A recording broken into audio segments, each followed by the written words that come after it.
Hoje eu quero começar essa palavra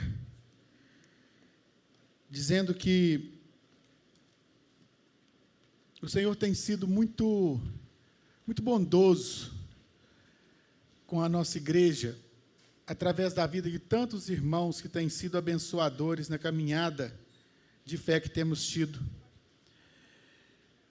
E eu tenho ouvido alguns testemunhos, algumas palavras de alguns irmãos, falando de como Deus tem impactado suas vidas através das mensagens, através dos ensinos, através dos valores que têm sido aplicados em suas vidas. E o ponto que essa palavra tem me chamado a atenção é que nessas semanas nós temos tratado um assunto que, para mim, sempre foi um assunto difícil de falar. Nós temos falado sobre prosperidade, inclusive sobre questões financeiras.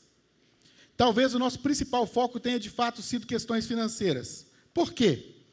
A Bíblia tem 2.350 versículos sobre finanças. Pastor, mas por que a Bíblia fala tanto de dinheiro? Por que Deus fala tanto de dinheiro? Na verdade, não é por causa de Deus, é por causa de nós, porque nós temos realmente a questão do dinheiro de forma muito central no nosso coração. E, sendo assim, é importante que nós entendamos o valor dos princípios financeiros na nossa vida. Mas, muitas vezes, nós olhamos para as questões financeiras como se elas fossem algo errado. Ou seja, é errado prosperar, é errado enriquecer, é errado ter dinheiro. Meus irmãos, definitivamente, isso não é um problema. Não é um problema vermos pessoas prósperas. Não é um problema enriquecermos, não é um problema sermos prósperos. O problema é quando o dinheiro rouba o nosso coração. E a Bíblia fala sobre o dinheiro como a raiz de todos os males. Não, a Bíblia não fala isso. Ela diz que o amor ao dinheiro é a raiz de todos os males. O problema não é o dinheiro. O problema é o lugar que ele ocupa no nosso coração. E nós vamos ler um texto falando sobre o risco do dinheiro roubar a prioridade do nosso coração, que foi uma parábola contada por Jesus, uma história, um conto contado por Jesus. E ele está aqui em Lucas 16, 19 a 31. Nós vamos ler juntos aqui esse texto. Eu vou ler, que os irmãos acompanhem, porque é um texto longo. Havia um homem rico, que se vestia de púrpura e de linho fino, e vivia no luxo todos os dias. Diante do seu portão, fora deixado um mendigo chamado Lázaro, coberto de chagas, que ansiava comer o que caía da mesa do rico. Até os cães vinham lamber as suas feridas. Chegou o dia em que o mendigo morreu, e os anjos o levaram para junto de Abraão. O rico também morreu, foi sepultado. No Hades, onde estava sendo atormentado, ele olhou para cima e viu Abraão de longe, com Lázaro ao seu lado.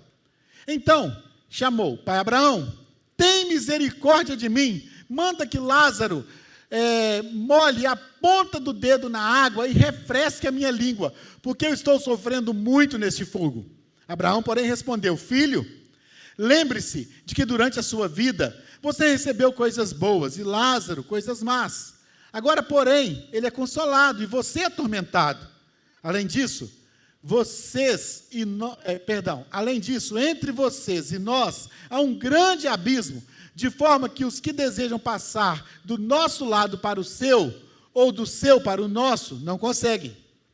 E ele respondeu: Então eu te suplico, pai, manda Lázaro ir à casa do meu pai, pois eu tenho 5 irmãos. Deixa que ele os advirta, a fim de que não venham também para este lugar de tormento. Abraão respondeu: Eles têm Moisés e os profetas, que os ouçam. Não, pai Abraão, disse, se alguém entre os mortos for até eles, então se arrependerão.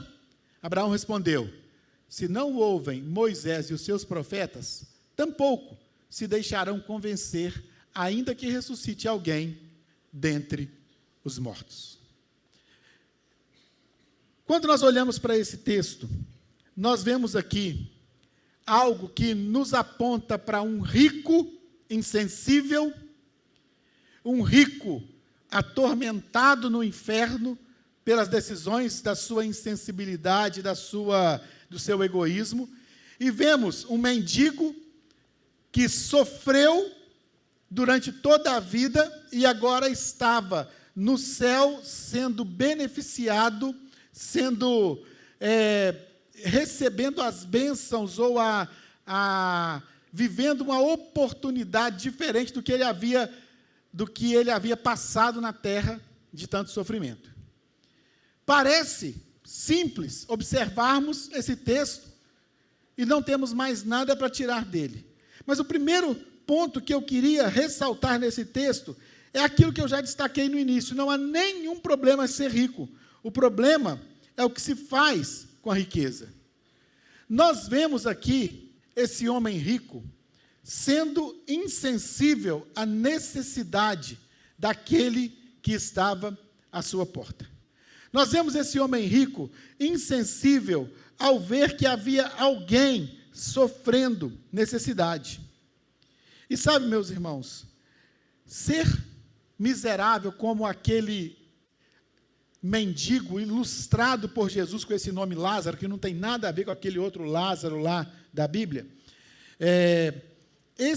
essa insensibilidade mostra para nós o estilo de vida de muitos de nós, mesmo sem sermos tão ricos. Esse era um homem, segundo a narrativa bíblica, que vivia uma vida de luxo. Mas você não precisa ser rico para ser insensível. Você pode ser insensível sem ser rico, e isso vai te levar para o mesmo lugar que levou aquele homem da história contada por Jesus, para longe de Deus. Nós precisamos olhar para essa história e pensarmos como nós temos reagido diante da necessidade do outro. E muitas vezes nós olhamos para o rico como ele sendo uma pessoa má em si mesma, como se a riqueza fosse o problema.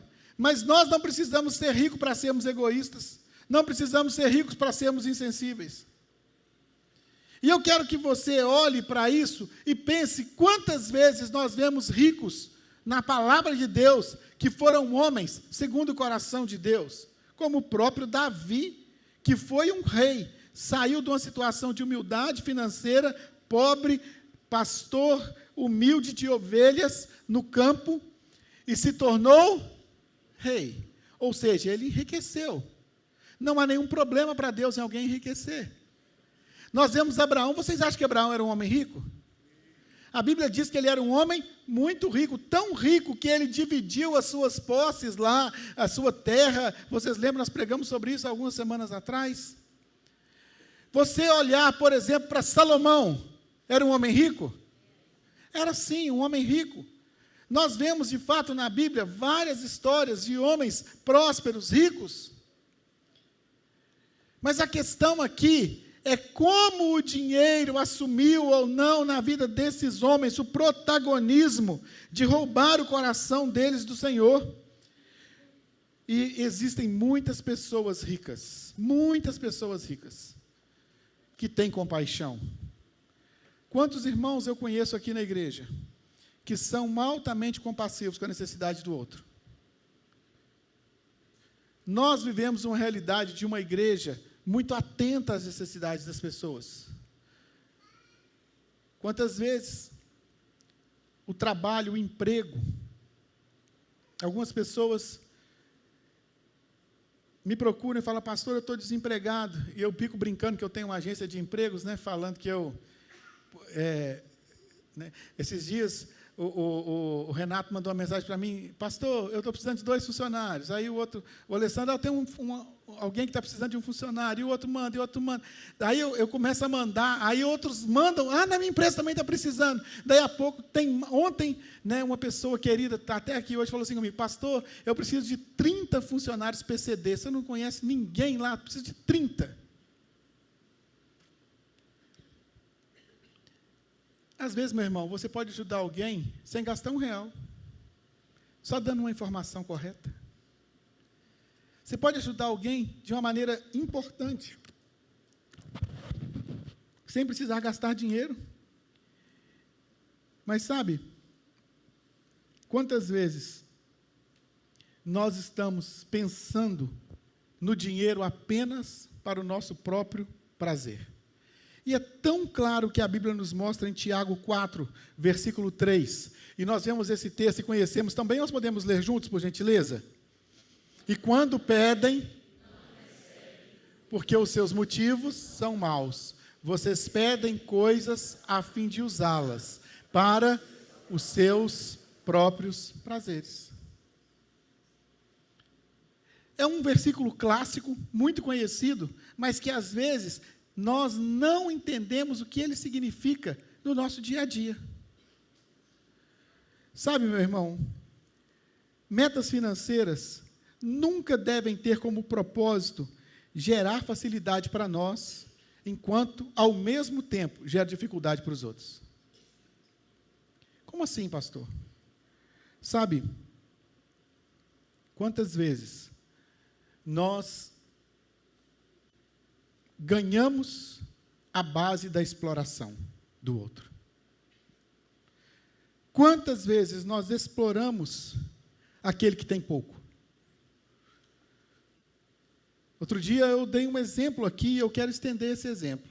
O exemplo que eu dei foi o exemplo do meu pai, que ele disse assim: um bom negócio só é um bom negócio quando ele é bom para todo mundo. E às vezes nós vemos alguém passando um aperto financeiro e aproveitamos para ir lá e pisar no pescoço dele para fazer um bom negócio que é só para a gente, que é um bom negócio. Isso não é um bom negócio. Isso é explorar a necessidade do outro. Eu trabalhei numa empresa. Meu pai, inclusive, trabalha nessa empresa há mais de 30 anos, como representante dessa empresa.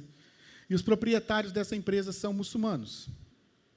Um certo ano, eu recebi uma agenda, daquelas agendas que as empresas mandam no início do ano para a gente ter, né? Hoje é menos usado, mas as empresas, era muito habitual que as empresas dessem essas agendas para a gente no final do ano, para a gente usar no início do ano, e aquelas pessoas, como muçulmanos, eles tinham no rodapé da agenda trechos do Alcorão, escritos no rodapé da agenda que eles me mandaram. E eu estava folheando a agenda, lendo, confesso que até com um pouco de curiosidade, e tinha um texto do Alcorão dizendo assim: pague o salário do trabalhador antes que seque o suor do seu rosto.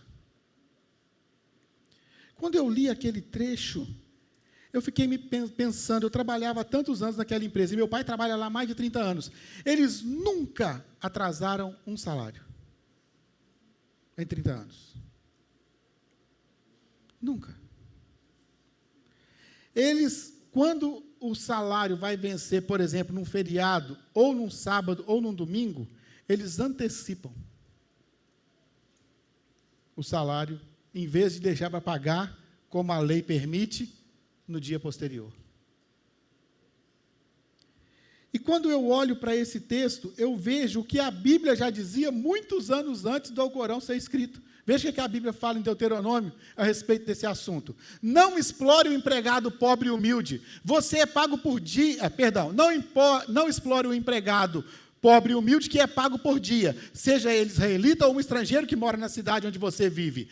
Pague o salário dele no mesmo dia, antes do pôr do sol, pois ele é pobre e espera ansioso pelo dinheiro. Se você não pagar, ele gritará a Deus, o Senhor, contra você, e você será culpado de pecado. Ou seja, atrasar o pagamento é pecado. Talvez você nunca pensou a respeito disso no seu negócio e fala assim: por que eu não estou prosperando, pastor? Talvez você está aí com uma pedra presa debaixo do seu sapato aí, porque você não tem sido fiel no pagamento do salário daquele que ganha tão pouco. Eu me lembro quando cheguei aqui na igreja, muitos anos atrás, e a nossa renda, a entrada da igreja, quase 17 anos atrás, era muito baixa. E nós tínhamos o meu salário, tínhamos o salário do zelador, tínhamos o salário da secretária e tinha o meu salário para pagar.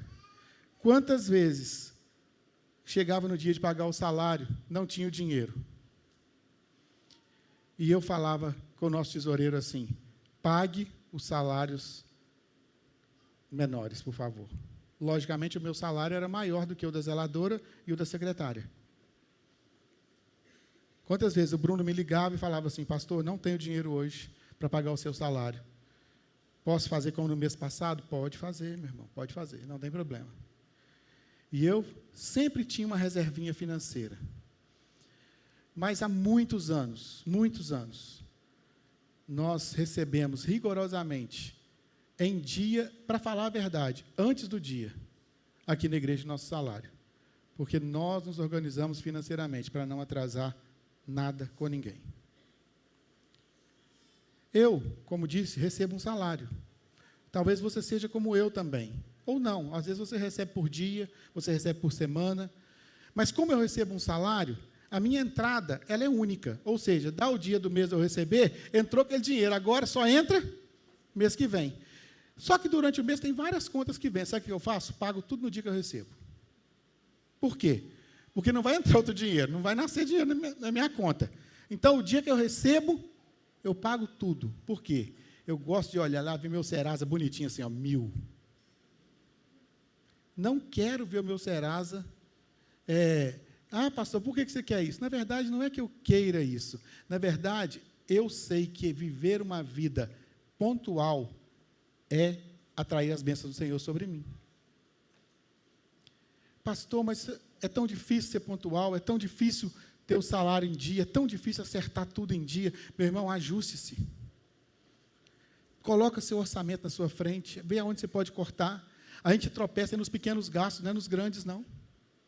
Corte os pequenos, aquelas coisas, quando você olha que você deixou para comprar uma coisa na padaria, em vez de comprar no supermercado, você está gastando tanto, mais do que você precisa, corte, encaixe o seu orçamento, para que você possa viver a bênção de ser pontual e não ser acusado de pecado por estar atrasando as suas contas. Se você é um patrão, ajuste o orçamento da sua empresa para pagar o salário em dia. Isso é importante, isso é fundamento básico da palavra. O segundo ponto que eu quero trabalhar com você nessa noite, Deus nos dá posses para suprir nossas necessidades, mas também para abençoar a vida do outro. Quem aqui já orou a seguinte oração? Senhor, por favor, abre uma porta aí para mim. Quem aqui já precisou que Deus abrisse uma porta aí para você? Não, eu achei que era mais gente. Deixa eu perguntar de novo. Quem aqui já orou pedindo a Deus para abrir uma porta para você? É mais gente mesmo, né? Porque eu acho que eu já fiz tantas vezes essa oração que eu fico achando que todo mundo também já fez, né? Tem hora que você fala assim, Senhor, eu preciso de alguém para me dar uma força. Eu preciso de uma oportunidade, Senhor, resolve essa questão, Senhor, me abre essa oportunidade, Senhor, eu preciso do teu socorro. Quantas vezes nós precisamos que Deus abra uma porta para a gente? Não é verdade, gente? Só deixa eu dizer uma coisa. Se Deus ouvisse essa oração daquele homem rico e abrisse a porta da casa dele, quem que ia estar lá? Quem que ia estar do lado de lá da porta, irmãos? Sabe, meus irmãos, Deus pode estar abençoando tanto você, e você não está enxergando que a bênção que Ele tem para te dar, nunca foi só para você, e a porta que Ele tem para abrir para você, tem do lado de lá, alguém que você pode servir, com aquilo que Deus tem te dado. Nós somos chamados a sermos abençoadores. Nós somos chamados, Lucas 16, 20 diz, diante do seu portão fora deixado um mendigo chamado Lázaro. Sabe, talvez você possa repensar a sua oração. E eu tenho repensado essa oração desde que preparei essa palavra. Senhor, quem que o Senhor tem para me ajudar? Para que eu possa ajudar? Não é quem que o Senhor tem para me ajudar, não. Quem que o Senhor tem para que eu ajude. Sabe por quê, meu irmão? É, no mínimo, uma questão de lógica. Se Deus vai colocar alguém para que você abençoe essa pessoa, quem que vai ser abençoado antes da pessoa? Hein? Você. Se você vai ajudar alguém, no mínimo, pela lógica, você entende que Deus... Vamos dar um outro exemplo. Quando nós fomos comprar o lote aqui do lado, Os irmãos nós fizemos uma campanha. Aquela campanha, os irmãos falaram assim, pastor, nunca ganhei tanto dinheiro. Eu fiz o meu compromisso, a minha renda dobrou, pastor. Por quê? Porque Deus não faz o dinheiro vir pela chuva, não, meu irmão, Ele faz vir pelo seu bolso. É você que é abençoado primeiro. Nós agora estamos na campanha, inclusive, irmãos, amanhã, depois do culto, vou precisar da ajuda dos homens aí para recolher essas cadeiras, porque amanhã começa a troca do piso. Nós vamos, na verdade, não é a troca, é uma sobreposição aqui de um piso vinílico, que nós vamos fazer aqui sobre esse abençoado piso que nos serviu tantos anos. Mas fizemos uma campanha aqui, R$150 o metro quadrado. Ou seja, eu assumi 1 metro, minha esposa assumiu 1 metro, 2 metros quadrados, R$300, 10 vezes, R$30 por mês, R$300. Para mim e para a Verônica, esse é um valor que a gente pode pagar sem problema, R$300, 10 parcelas de R$30. Mas eu não queria isso, eu queria um desafio, porque eu sei que quando eu me proponho a um desafio, Deus lança sobre mim a condição de ser generoso ainda mais. Então, quando eu falei, Verônica, nós vamos dar 10 metros quadrados, aí para nós se tornou um desafio. Por quê? Porque eu acredito que Deus está ensinando a generosidade, não é só por causa do outro, mas é por causa da gente. Quantas vezes eu lanço lá na nossa lista de transmissão, assim, irmãos, precisamos de abençoar alguém numa situação de calamidade, aconteceu uma tragédia, precisamos trocar um telhado, precisamos de uma geladeira, precisamos de alguma coisa. E os primeiros irmãos a se disporem a ajudar são irmãos tão abençoados financeiramente. Você fala assim, é claro, pastor, eles têm dinheiro, eles podem ajudar. A minha pergunta é essa, você acha que eles têm dinheiro, por isso eles podem ajudar, ou você acha que eles têm dinheiro porque eles sempre têm ajudado? Eu fico com a segunda opção. Porque Deus sabe com quem pode contar, meu irmão. Deus sabe com quem Ele pode contar. Ele sabe quem ele abençoa, com quem a bênção que Ele coloca sobre a vida da pessoa, que ela vai ser generosa com a sua família, com os próximos, com aqueles que estão precisando tanto. Eu acredito nisso porque eu tenho visto isso na prática. E a economia de Deus, ela é sempre solidária. Ela é sempre uma economia onde o amor é demonstrado através da bênção, através de um sentimento de retribuição a Deus pelo que Ele tem dado. E sabe, lá em Atos 20:35 diz assim, em tudo tenho mostrado a vocês que é trabalhando assim que podemos ajudar os necessitados. Lembrem-se das palavras do Senhor Jesus. É mais feliz quem dá do que quem recebe. Eu estava lendo esse texto, Atos 20:35. Em tudo tenho mostrado a vocês que é trabalhando assim que podemos ajudar os necessitados. Quem é que estava falando aqui? O apóstolo Paulo. O apóstolo Paulo estava falando assim, eu tenho visto que trabalhando desse jeito, que eu tenho conseguido ajudar as pessoas. Aí, eu fui no versículo anterior, ele nem está aí na projeção, não. Você pode abrir a sua Bíblia em Atos, no capítulo 20, versículo 34? Atos capítulo 20, versículo 34. Porque se o texto está dizendo, em tudo tenho mostrado a vocês que é trabalhando assim que podemos ajudar as necessidades, como que é esse trabalhando assim? Que tipo de trabalho Paulo estava fazendo para que ele chegasse a essa conclusão? Versículo 34, alguém lê para mim bem alto aí.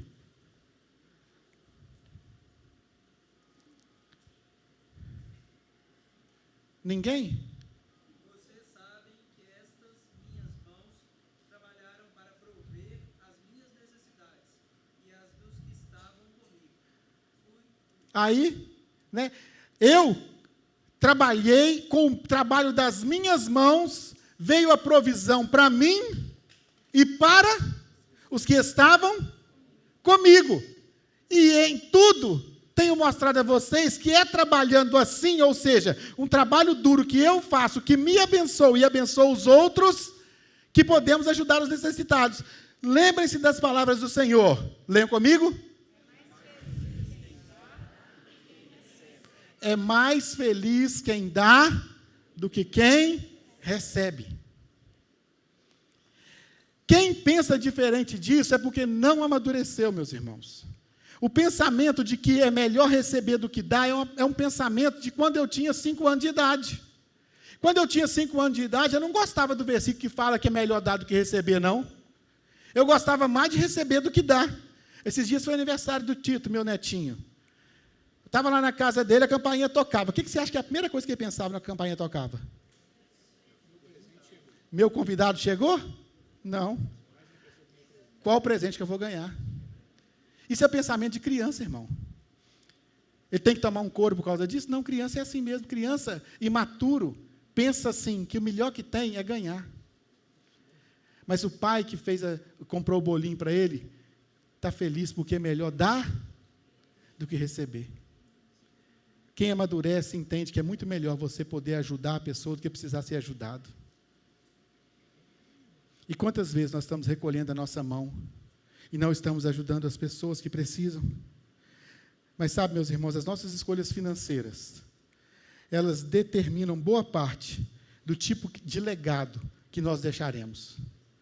Porque o nosso legado sempre passa pelas nossas escolhas. Nós vemos aqui um homem rico, podre de rico, que vivia no luxo todos os dias, na sua maneira de vestir, na sua maneira de comer, em tudo que tinha. E vemos à sua porta alguém necessitado, carente. Mas os dois morreram. Os dois morreram. E a questão principal é: e agora? Do que valeu todo o dinheiro? E agora? Do que valeu todo o luxo? Eu, como pastor, frequento muitos cemitérios. E é comum para mim passar e olhar naquelas lápides. Alguns textos, algumas datas, alguns nomes, algumas referências. Eu fico pensando, se em uma dessas lápides estivesse escrito o homem rico, e na outra, o mendigo Lázaro, sobre o que estariam escritos nessas lápides as palavras a respeito do homem rico? O que você pensa que estaria escrito na lápide dele?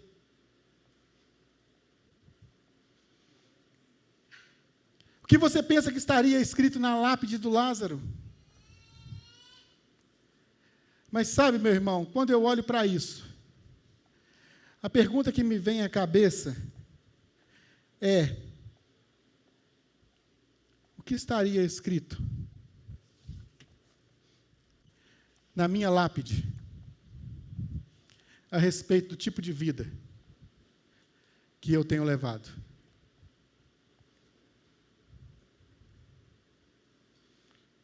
Algum tempo atrás eu fui apresentado a uma pessoa, e essa pessoa havia sido membro dessa igreja muitos anos antes de eu chegar aqui, e eu já estou aqui há quase 17 anos. E essa pessoa foi me apresentada, e coincidentemente, poucos dias depois, naquela época ainda tinha telefone fixo, alguém ligou no telefone fixo lá de casa para dizer que o pai dessa pessoa havia falecido. Deixou os dados com a Verônica, ela me ligou no celular, eu fui até o hospital, até o cemitério da Paz, aqui em Belo Horizonte, com o nome da pessoa, e cheguei lá, tive dificuldade para encontrar o rapaz, que eu havia conhecido poucos dias antes. Comecei a procurar por ele, liguei para Verônica, falei: Verônica, confirma para mim o nome do pai do rapaz. Ela confirmou, e a minha dificuldade era uma só: havia um corpo num caixão, sem ninguém no velório. Eu achei aquilo estranho, fui até a administração do hospital, do cemitério, perguntei o que estava acontecendo, eles falaram, não sabemos, a funerária deixou o corpo aí, e não tem nenhum familiar para receber. Tivemos até dificuldade aqui com isso. Um dos nossos funcionários aqui assinou o papel aí. Eu voltei a ligar para a Verônica, peguei o contato de alguém aqui da igreja, consegui o telefone do rapaz, e liguei para ele. Quem é? É o pastor. Ô, pastor, tudo bem aí? Tudo bem, mas eu estou ligando para saber como é que você está. Eu estou bem, por quê? Mas se você está onde? Eu estou em casa. Eu estou aqui no cemitério. O que foi, pastor? Esse é o seu pai. Ah, é, meu pai faleceu, né? O senhor está aí, pastor, fazendo o quê? Eu vim te dar um abraço. Ah, tá bom. Mais tarde eu vou chegar aí. Eu fiquei lá 1h30 sozinho, esperando aquele moço chegar. Ele chegou, logicamente, constrangido, junto com a sua esposa, e ele começou a contar para mim a história do pai dele. Um homem ignorante, um homem solitário, um homem que abusou emocionalmente de toda a família, de todas as pessoas que andavam do lado dele, e que ninguém gostava dele e ele não gostava de ninguém. Um dia chegou a notícia que ele tinha morrido, e ele não tinha uma pessoa para chorar por ele.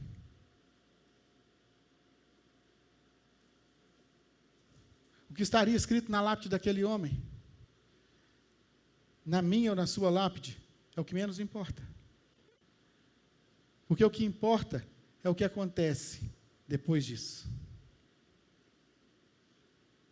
O que importa é o testemunho que nós vimos aqui hoje a respeito de alguém que não encerrou a sua vida na lápide, mas que continua testemunhando mesmo não podendo falar mais.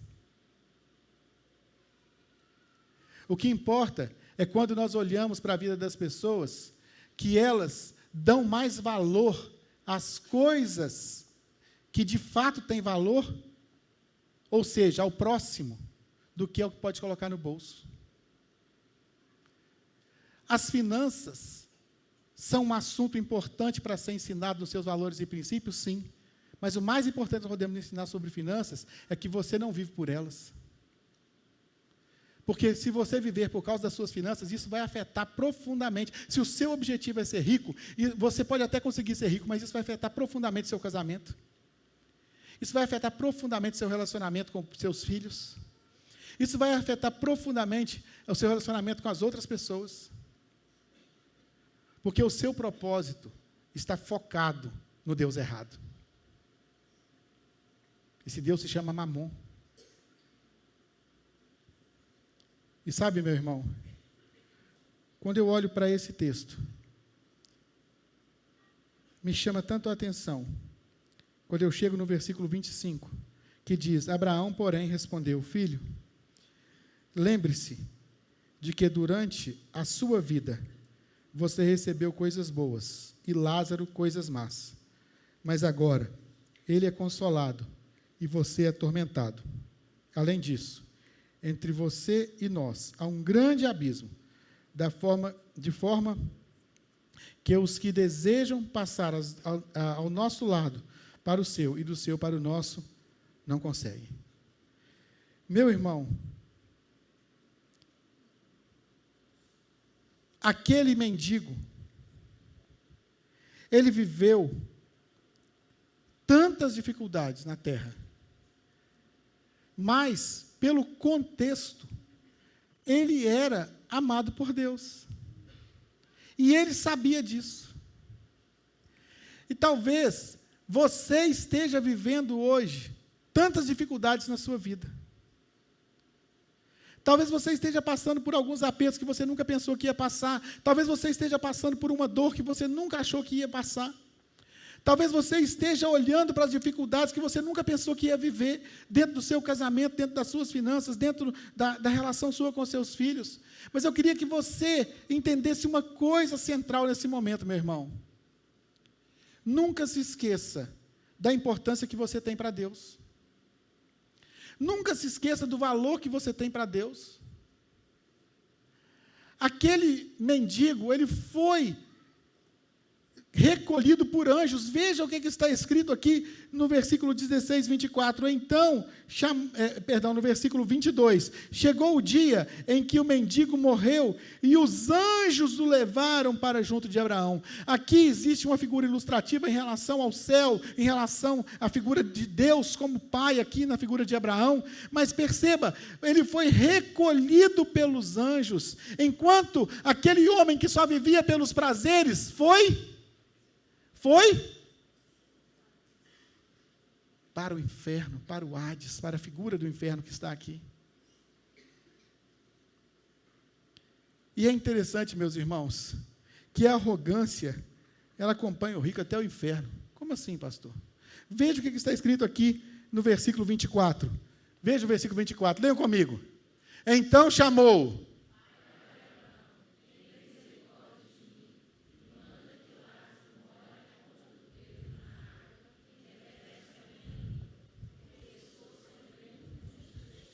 É impressão minha ou o rico queria mandar no pobre coitado do Lázaro até no inferno?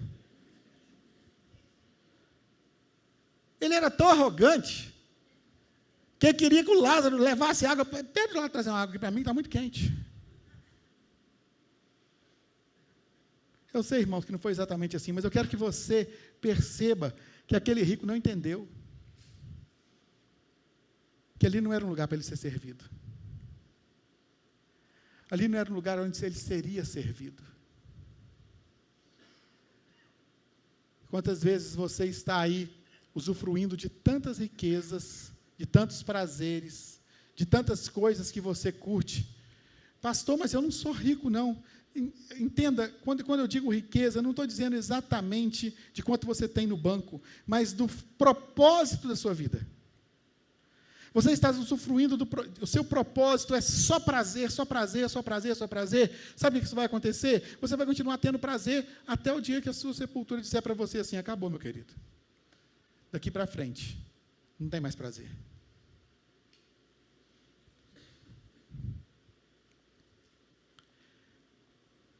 E sabe, vai chegar um dia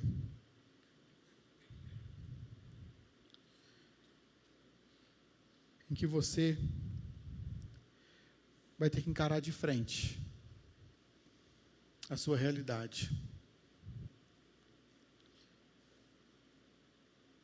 E você terá que responder diante do Senhor pelas escolhas que você fez. E sabe, eu olho para esses textos e eu vejo o seguinte...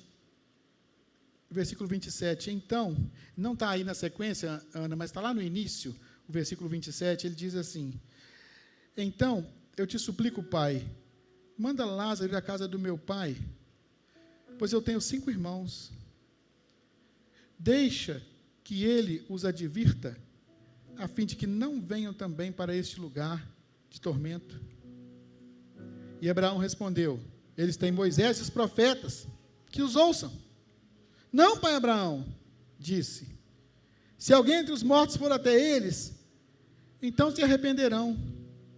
E Abraão respondeu, se não ouvem Moisés e os profetas, tampouco se deixarão convencer, ainda que ressuscite alguém dentre os mortos. Quantas pessoas você conhece hoje, dentro da sua família, que não estariam com Jesus se morressem hoje?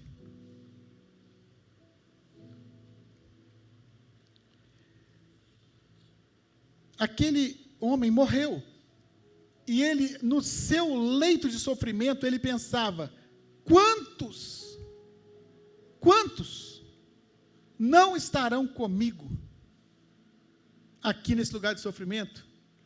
Quantos estarão aqui comigo porque eu não falei para eles? Quantos vão sofrer no inferno porque eu os atraí para cá? Meus irmãos, eu vou falar uma coisa para vocês aqui, e esse culto aqui, ele tem esse aspecto especial da questão do batismo do Davi, e o Davi sabe disso, os familiares mais próximos que estiveram ali, acompanhando, né, o Rosileno, a Leci, a Leni, ali, eles sabem que a maior preocupação da Leni não era com ela, não era com a saúde dela. Todas as vezes que alguém ia conversar com ela, sabe qual era a maior preocupação dela? Com a salvação daqueles que ela amava. Esse homem está assim, e aí? Será que não pode ir lá avisar para os que eu amo?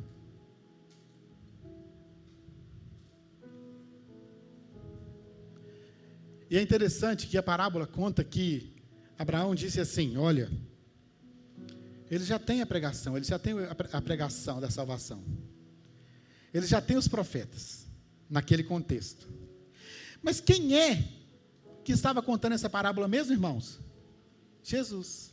E ao encerrar o texto, ele diz assim, se não ouvem Moisés e os profetas, tampouco deixarão se convencer ainda que ressuscite alguém dentre os mortos. Será de quem que Jesus estava falando?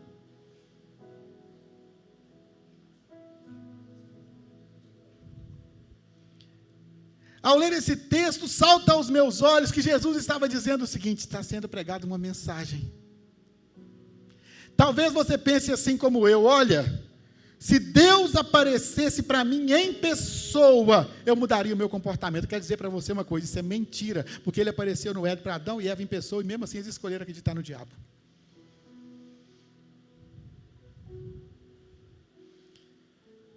Existe uma mensagem sendo pregada para você, Jesus Cristo morreu na cruz para te salvar. Jesus Cristo quer tirar você do inferno, Jesus quer tirar a mim do inferno, Jesus quer tirar todas as pessoas do inferno, e por isso Ele nos amou, e o Pai nos amou, entregando o seu Filho, para que todo aquele que crer nele como seu Salvador, não morra, mas passe da morte para a vida. Se você quer entregar a sua vida para Jesus, Jesus Cristo é o único caminho. Não adianta você viver longe de coisa errada, não adianta você viver longe de problema, não adianta você viver longe daquilo que você está acreditando que seja uma conduta A ou B, não tem nada a ver com a minha conduta ou com a sua conduta, tem a ver com o que Jesus fez por nós naquela cruz. Entenda isso, meu irmão, a necessidade que nós temos que entender a salvação, ela não passa pela minha capacidade de resolver ou não, de comportar ou não, de fazer coisas boas ou coisas más. A questão está ligada, eu entendi que Jesus Cristo é suficiente para me salvar, porque Ele quer mudar você, a partir da graça alcançando o seu coração. Se você quer entregar a sua vida para Jesus, você precisa entender que Ele é suficiente para mudar você. Eu não tenho coragem, eu já vi tanta pessoa que fala que é de Jesus se comportando mal, pastor. Isso acontece mesmo, sabe por quê? Porque a questão não é o comportamento meu ou seu, a questão é o comportamento de Jesus, e Ele entregou a vida dEle para morrer no meu lugar e no seu lugar. A partir disso, Ele te chama para viver uma nova vida, e a Bíblia chama isso de livre-arbítrio, de escolha. Pastor, mas por que tem direito de escolha? Por que tem direito de escolher? Porque Deus é amor. O que isso tem a ver com a escolha, pastor? Deixa eu te explicar, meu irmão. Se Deus tivesse feito a mim e a você programados para amá-lo, se Deus tivesse feito a mim e a você programados para obedecê-lo, isso seria qualquer coisa menos amor. Se eu programar o meu telefone celular, ou o meu computador, ou qualquer um dessas IAs que estão por aí para dizer que me ama, eu vou acreditar que ela me ama? Não, por quê? Porque ele foi programado para dizer que me ama. Se eu e você não tivéssemos o direito de escolha, nós seríamos como IAs programadas para dizermos que somos filhos de Deus, mas isso não nos faria filho dele, porque nós não o amaríamos, porque seríamos programados para amá-lo. Jesus ama você, independente de você amá-lo ou não. Ele morreu por você, independente de você aceitá-lo ou não. E Ele quer salvar você, mas isso depende da sua entrega de coração para Ele. Pode baixar sua cabeça, fechar seus olhos.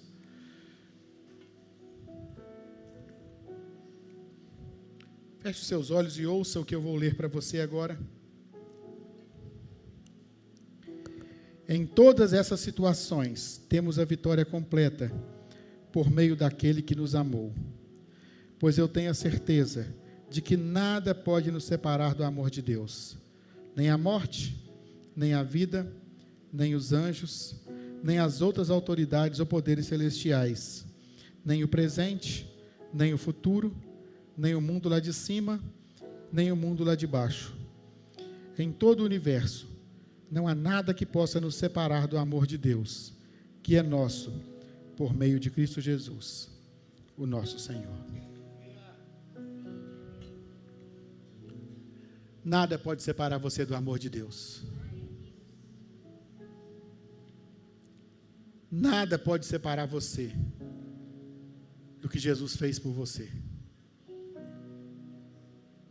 Se há alguém aqui nessa noite que gostaria de entregar a sua vida para Jesus, diga para Ele: Senhor Jesus, eu te reconheço como meu Salvador, eu peço perdão pelos meus pecados, pecador que eu sou, e eu te convido para entrar no meu coração, para ser o meu Salvador. Se você que está aqui nessa noite gostaria de entregar a sua vida para Jesus, a única coisa que você precisa fazer é reconhecer que você é um pecador, como eu tive que reconhecer isso um dia. Pecador que vivi sendo. Peça perdão a Ele pelos seus pecados. E o convite para entrar no seu coração. Mas, talvez um dia você já tomou essa decisão, já caminhou com Jesus, mas por algum motivo você se afastou dos caminhos do Senhor. E hoje Ele está dizendo para você: é hora de você voltar, filho. Então, se você quer entregar a sua vida para Jesus, ou se você está longe dele e quer voltar para Jesus, eu queria que você fizesse um sinal com a sua mão, que eu vou orar por você. Há alguém aqui que quer entregar a sua vida para Jesus ou quer voltar para Jesus? Jesus está te convidando agora para a decisão mais importante da sua vida. Você quer entregar a sua vida para Jesus ou quer voltar para Ele? Aí na galeria, aqui embaixo. Fazer as coisas erradas tem sido, talvez para você, um ato de coragem, mas muito mais coragem. Você precisa fazer o que é certo. Você quer entregar a sua vida para Jesus ou quer voltar para Jesus? Quero te dar essa oportunidade de entregar o seu coração para Ele, de voltar para Ele. Jesus está dizendo para você agora: filho, volta. Vem para mim, filho. Vem para mim. Você quer entregar a sua vida para Jesus ou quer voltar para Jesus? Faça o sinal com a sua mão. Você que está em cima, aqui atrás, você que está conosco aí na transmissão pelas nossas redes sociais, pelo YouTube. Pode escrever aí no nosso canal que nós vamos acompanhar você. Jesus está te convidando agora para uma nova vida, para um novo tempo. Se você quer entregar a sua vida para Ele, Ele está te dizendo agora: filho, vem, você é meu. Eu te convido para um novo tempo, para uma nova vida.